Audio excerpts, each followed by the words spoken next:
I think that's what makes us different, is what Kirby Smart said.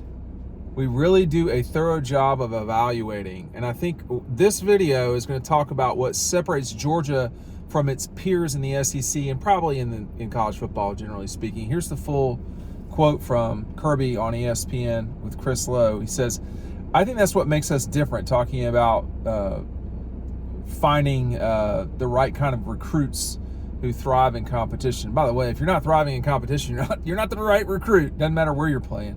I think that's what makes us different. We really do a thorough job of evaluating. We still think our evaluation matters and not the star system. I would just say real quick, it would surprise me if anybody in college football actually used the star system and they didn't have their own proprietary system, but that he's maybe speaking colloquially. He says, it's easy to get lazy and not evaluate the right things. We passed on some kids that we didn't think were the right fit, and then we've gotten kids that weren't good fits and they left. Here's the critical sentence. So there's a lot of pressure in this organization to squeeze out the uncompetitive. With few exceptions, Florida from 2005 to 2009, when Urban really had it rolling there. Alabama in the decade where Nick was just really dominant. That's what you saw from those programs. It didn't mean other programs couldn't come in and win national championships like LSU did in 19. It didn't mean that you couldn't have success, kind of in other ways, just one-off like Auburn did in 10. But if you want to sustain greatness, like Georgia appears like they're on the path of having, we're entering year 4 of this, not necessarily year 7. You've got to have what he's talking about right there, because that's what separates everybody in the league. And let me be more clear about this, because I think there's some misunderstanding. There are really only, and this is going to change now that Texas and OU have come in, but there are only a handful of teams in the SEC that are truly, top tier. There's no point in discussing Arkansas. No disrespect. I really don't mean any disrespect by it, or South Carolina. You have your traditional 6 powers in the SEC, okay, which are from west to east. You've got LSU, Auburn, and Alabama. In the east, you have Tennessee, Georgia, and Florida. Those are your traditional 6. They formed the basic building blocks of the SEC for decades. Now you have the addition of non-SEC traditionalists, and that would be Texas and Oklahoma for sure. I will throw Texas A&M in there, but they have not. I mean, South Carolina's had a better 15 years in terms of actually winning a division and having 11-win seasons and 10-win seasons. So, you'll have to forgive me if I don't get quite on the A&M bandwagon. So it's really what Georgia's doing against that group that's really important. What are they doing when they're compared to their peers like LSU, Alabama, Florida, and Florida and Tennessee have not had a good decade, although Tennessee much closer than they once were. Kirby and them, in my view, are getting the right kinds of players, and they are national searches. When you look at just like Pierce Sperling's not playing at Georgia anymore because of a medical red shirt, but if you include him, your last however many tight ends have been a guy from Florida, one guy from Georgia, 2 guys from Georgia, excuse me, one guy from Florida, 2 guys from Georgia, one from Nevada, and one from California. So it's been widespread. When you look at the quarterbacks, Stetson, okay, they've actually had a lot more success with guys in Georgia. But why would you go get, Carson Beck? Why would you go get Ryan Puglisi, who's dealing with a little bit of an injury right now? There's something about those guys. A quarterback is not just can you throw the football. It's can you play the position and how competitive are you? It's those things. It's not any one thing that gives you success at quarterback. You got to be able to put things in together and really have success in a big way. And then you've got all the other positions. I mean, the state of Georgia has had athletes, which equals linebackers forever. I mean, that's not new. Takeo Spikes, whatever, a long time.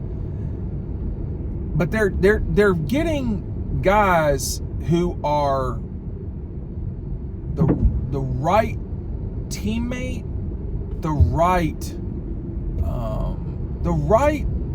fit for them, for Georgia. And that's the part I think that's hard to get quite right. And when you look at their peers, they're not doing that the same way. It's not going as well for them as it has been for everybody, for Georgia. I mean, the results speak for themselves with the, multiple national championships and 2 losses in 3 seasons. I mean, I don't see Georgia losing more than 2 games total in this coming year. I don't know that they lose that many, but that's the part to me that when he starts talking about, so there's a lot of pressure in this organization to squeeze out the uncompetitive. Stetson Bennett was extremely competitive. He just wasn't the starting quarterback. You're not going to get on the field if you're not willing to beat out the guy that's with you in practice every single day, and you're just not going to be out there. And I think that it starts with the evaluation process. They really do a very good job of figuring out, who do we need to add to this roster that helps us. And it might not be so obvious. And, I'm trying to Ladd McConkey is always a great example of, you went and found somebody. It's not just him. It's A.D. Mitchell, Ladd McConkey. And, I obviously am not in on these meetings at all. But my suspicion is, if you watch Ladd McConkey play basketball, I bet you he was pretty damn good. I bet you he was good at, going out there and fighting, going out there and being competitive. And that matters a lot, man, because if you're competitive, nothing's going to stop you. You're going to keep going for more. It doesn't mean you belong at Georgia, but that's step one in athletics at a high level for sure. So I think when he says that's what makes us different, there's no question. They're different. There's reasons why, and it starts with him. It starts with Kirby. I guess Nick Saban's more competitive. I don't know the answer to that. I'm not sure I've been around somebody who is as lethally competitive as Kirby is. Pat Summitt, I would say, would be one person for sure. She was extremely competitive. But I say all that to say this. He is extremely, extremely competitive. Nick, I don't know that situation as well. I think Urban was too, but I think Urban's not able to, it just burns too fast or something like that. I don't know. I think it starts with him. He's extremely competitive, and I think that, he's trying to win every moment. And that's my concern for him is, will he burn out and just suddenly one day, say, I just can't do this anymore. It's too much. I guess that's what happened with Nick Saban. But I think really with Nick was, he had blazed his trail. He didn't have to keep on, with the sport changing in a dramatic way. And that's probably what's going to happen with Dabo Swinney as well. But, once you've established your legacy, I don't think you have to keep on, and I think that's where Nick's at. But for Kirby, there's still more winning to do, and I don't think we're that far away from Georgia's next national championship. I don't think that's naive saying that, and I think what he's saying in this quote about what makes him different is exactly correct. I think that it's not like that necessarily at LSU right now. 3 years in, okay, so to compare the two, Brian Kelly took over LSU 18 months after they won the national championship, I think it was. It wasn't a significant amount of time. Kirby took over a perpetual 10-3 Georgia team, a program that, it happened that they would go 8-4, but it wasn't all the time. And it happened that they go 12-2, but it wasn't all the time. So it was somewhere around 10-3.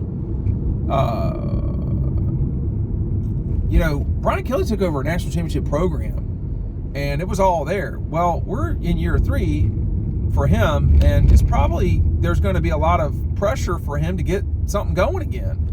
But that may not have been reality because Joe Burrow was not a program, he was an individual. When you look at the situation in Florida is not even close. Tennessee has been going in the right direction, but that's the other thing I think Kirby really does need to be given credit for, which is he understood from the start how to build a program. It took months. I wouldn't say it took years for it to go the right way. But in order for the full, Death Star to be constructed, I think it took some years. It wasn't just months. And these days you only have so much time before people want to win like now. And like at LSU, if they manage to not get into the playoff this year, there will be abnormal pressure on.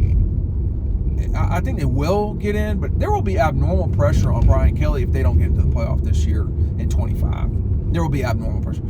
I don't think Alabama misses it either, but there will be abnormal pressure on Kalen DeBoer in 25 if they don't get the playoff. I mean, I'll put Kirby in there too, but they're not going to miss the playoff. The question, someone in the SEC is not going to make the playoff. Some of these big teams, Georgia, LSU, Bama, Texas, like if one of the four of those doesn't get into a 12-team playoff, and one of them probably won't, you'll just be like, well, what? What happened there? I don't think that will be the case at Georgia because of what I said here. I think that's what has made us different is the beginning of the quote, the end of it. There's a lot of pressure in this organization to squeeze out the uncompetitive. I think that's why they're winning so big. Thanks for watching.